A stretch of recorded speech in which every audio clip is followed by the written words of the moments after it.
Hi, welcome to Hitchhiker's Guide to Humanity. This is Krys Copeland, and I am here today with Ed the Pagan Hubbard. He is the co-founder of witchschool.com, and we're talking today about how pagans can cooperate with each other to achieve their goals, and what we can be doing to reach out to others. So, Ed, what are your thoughts around that? Well, first of all, paganism as a whole is a lot of different faiths and different practices. You can be a Wiccan, which is probably the largest group, and I belong to the Karelian tradition, which is the largest Wiccan group in the world, and probably historically probably one of the largest because we were able to cooperate through the internet. But there's also druids and heathens and all sorts of different types of faiths that come in there. And so cooperation amongst that high level has to find a single common ground. And all of us have one common ground. Nature is the central point. So our cooperative efforts as a community of pagans is through that method of recognizing nature. Yeah. Oh, yes. Sorry, I was going to just ask you, I was going to break in there for a second because I was curious about this question about what we can do for nature to as human or as pagans to what goals should we have? What specific things should we be working for, both individually and as a community? Preservation, preservation, preservation. We're in the middle of the 6th evolutionary die-off. We're in the 6th evolutionary extinction event. There's no way around it. We are. And we're beginning a new age called the Anthropocene age. So preservation, preservation, preservation. And preservation is economics. Buy land, hold land, save seeds over a long period of time, raise rare animals, keep our insects in that, and then turn them into, and stop just sitting in there and say, oh, we just got to preserve them untouched. No, that's not going to work. We need to begin this process of learning how to be terraformers. The most cooperative behaviors that pagans have is festivals. They do that better than anyone. They even can buy land out of it. They can come together and enjoy celebrations. And so the more they can do, create these celebration spaces, especially if we have more of these things.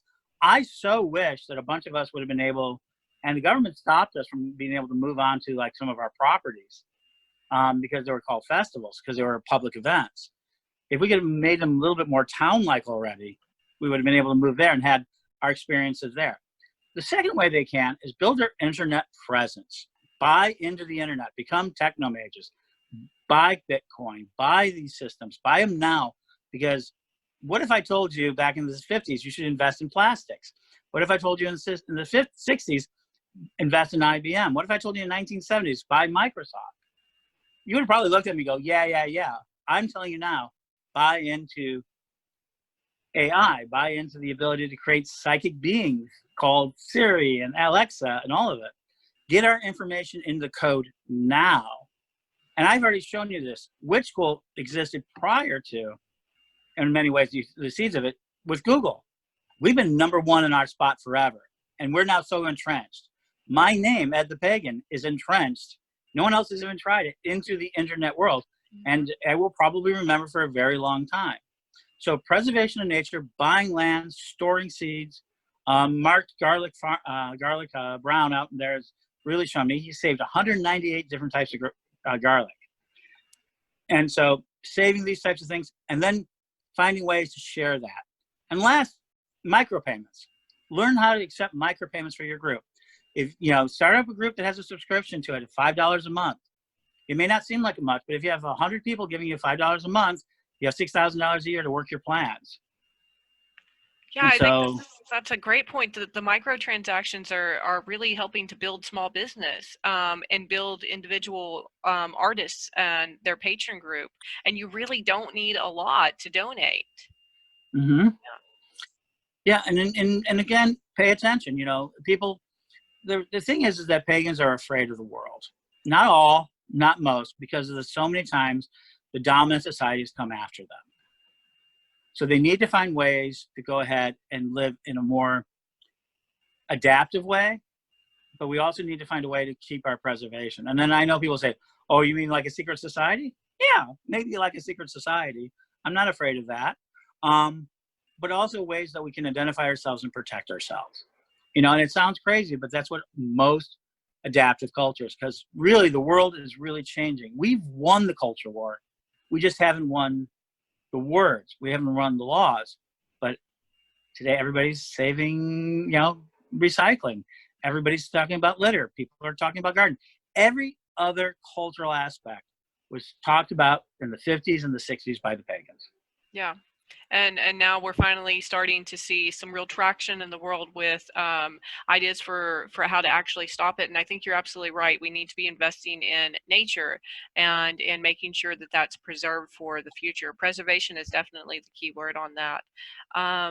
So as far as how people can actually work to cooperate together, what do you suggest to, let's say you've got a group of 2 or 3 friends, and you want to do something. You may even live on different parts of the world, but you want to do something online together. What's the first step? So it depends what you want. If you have no money, start creating content. Do a podcast. Do YouTube.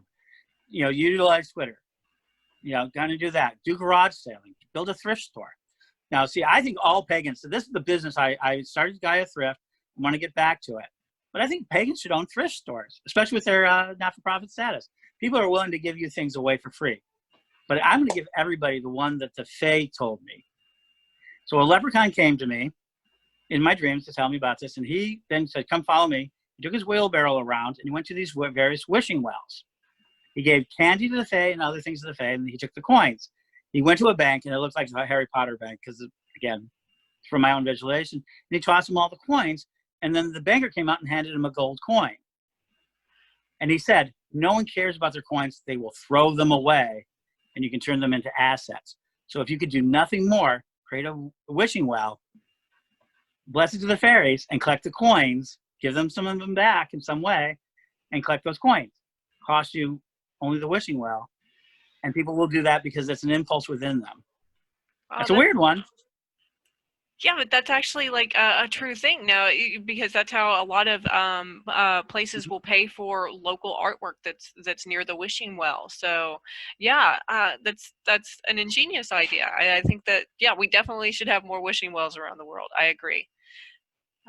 The other way is creating content. If you're a gardener, start creating herbs. Catnip.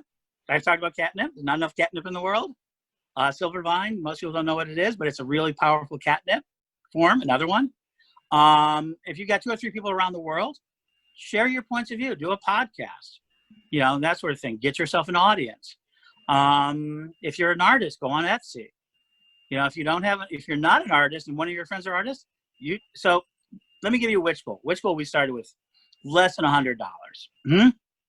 And so I was the guy who was going to do the marketing, and I put up all the cash. Lisa Tuitt did all the programming. She was a software engineer and a woman who wasn't getting any credit for it. She was a genius. She built the site, and Don wrote the classes. Now, I couldn't have built the site. Lisa couldn't build the site. Don couldn't build the site.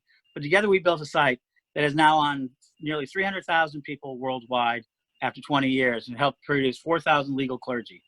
Not just people, but legal clergy. Yep. Myself included. Yeah, and absolutely, and we were recognized in 2018 as a worldwide religion. We were able to sit with some of the biggest religions, and that was all through cooperation of volunteers, hundreds, thousands of volunteers, and all of that. So just finding 2 or 3 people, in Christianity, and I think in all sports, where the 3 of us together, I shall dwell. Mm-hmm. And so the idea of finding out what skill can I do that complements the skills of the other 2 or 3 people, and do them. Yeah, I agree. Collaboration is definitely what pagans need to do. That's something that I coach to my people in my businesses all the time. You cannot run the whole business yourself. You are not an expert in everything. So just find people who are and bring them in on it. That is the best way to do it. And if you're a great social media person, every author out there just about needs help with their books. We're not selling enough books. Yeah. They can help with that. So there's tons of opportunities. And they can ask me directly. I'm more than happy to coach people in business. It doesn't take a lot of money, or it can take a lot of money, but it is about cooperation. I think the internet is crucial to that too.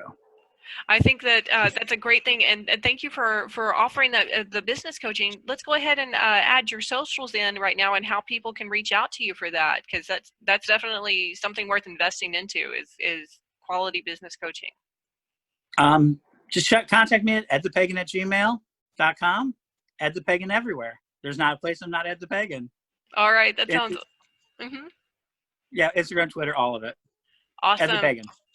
Ed the Pagan. All right, so at Ed the Pagan on everything, guys, for all of your business coaching needs, especially if you are a pagan looking to start new businesses.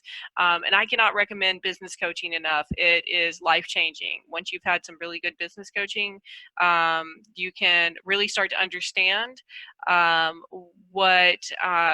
to grow your own business without needing a business degree to do it. So thanks for joining us today, Ed. I think you have a lot of great insights on where paganism is going in the future, based on scientific information, data, and your own personal experiences, which are frankly just astounding to me. Your life experience is one that I envy, honestly, because you've been everywhere and done so much with the community, and we definitely appreciate all of your hard work over the years for that, and many more to come. I'm very grateful that I've been able to live a colorful life. So thank you, and thank you for having me. I love the show. I loved every episode so far, so I'm very excited to see this one. Awesome. Thank you so much, Ed, and we will see you. Hopefully we'll have you again on the show soon, and see what else is happening maybe closer to the time of the October Festival. Absolutely, I would love that, and blessings. Blessings to you as well. We will talk to you all later. And if you have had your own experiences with paganism or starting your own pagan business, share that in the comments below, and give shout outs to Ed for anything that he has helped you with throughout your life. He's definitely, through his inspiration with Witch School, has definitely been a lasting impact on my life. Thank you for joining us today, Ed. Blessings.